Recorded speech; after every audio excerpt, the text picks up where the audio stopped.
पुढची बातमी नाशिकमधनं। नाशिकच्या ठक्कर बाजार परिसरात एका व्यक्तीनं बस स्थानकातील स्वच्छतागृहातल्या कर्मचाऱ्यावर पेट्रोल ओतून जाळण्याचा प्रयत्न केला।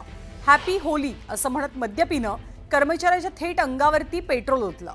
यामध्ये कर्मचारी 60% भाजलाय। दरम्यान न्यूज 18 लोकमतनं काही दिवसांपूर्वी रियालिटी चेक करत बस स्थानकातलं वास्तव समोर आणलं होतं। यावेळी आरोपीचा बस स्थानकातला वावर कॅमेऱ्यात कैद झालेला। संशयित आरोपी आणि सराईत गुन्हेगार शुभम जगतापचा बस स्थानक परिसरातला बेकायदेशीर वावर न्यूज 18 लोकमतनं पुढे आणलेला।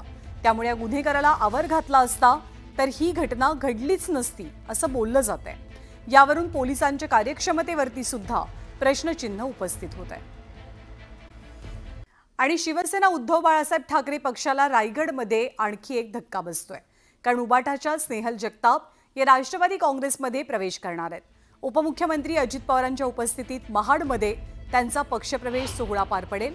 आज स्नेहल जगताप यांनी सहकुटुंब सुनील तटकरेंची भेट घेतली। आधीच रायगडच्या पालकमंत्री पदावरनं शिवसेनेचे भरत गोगावले आणि सुनील तटकरे यांच्यामध्ये खटके उडतात। आता स्नेहल जगताप या राष्ट्रवादी काँग्रेसमध्ये प्रवेश करणार असल्यानं मंत्री भरत गोगावलेंना शह देण्यासाठी सुनील तटकरेंची ही एक चाल असल्याची चर्चा राजकीय वर्तुळात रंगतेय।